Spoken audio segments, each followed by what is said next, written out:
Vou filmar mais um pedacinho, depois eu vou te mandar. Você não vai, você vai ver, você vai falar, Ivete do céu. Desculpa ter te cortado, mas agora a Draga tá comendo a Tati, assim, que tá com a cabeça inteirinha na boca, assim, mastigando, sabe? Mas como? E ela põe, você vai prestar atenção, e ela empurra com a pata, ela empurra a Tati.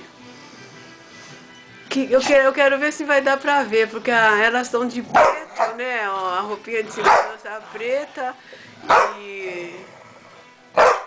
Que coisa, menina, como pode brincar assim, hein? Que coisa. Mas se você vai ver no filme, você vai falar, ela vai comer ela. Vai nada.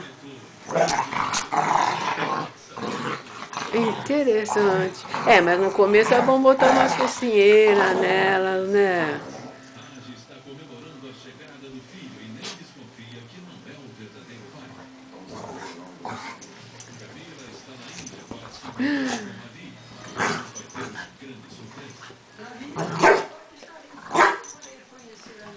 É, que elas são brutas, né?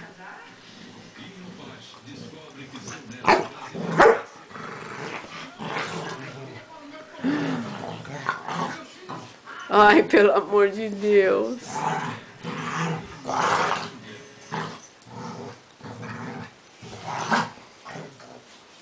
Que- Sim, é.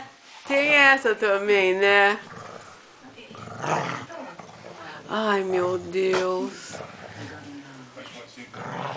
Então, acredito, porque eu tinha uma vizinha que tinha uma tartaruga e três poodles. Acho que até eu já te contei.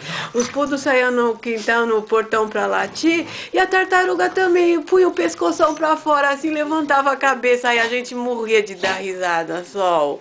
Fala a verdade, punha a cabeça pra cima porque via os cachorros fazer. Como pode, hein? Menina, mas tá.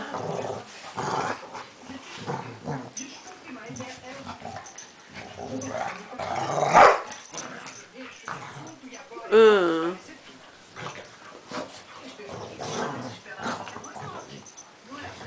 nossa.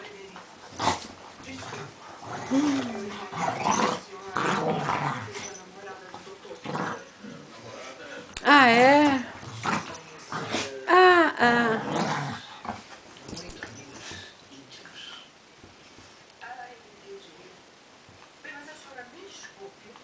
Hum,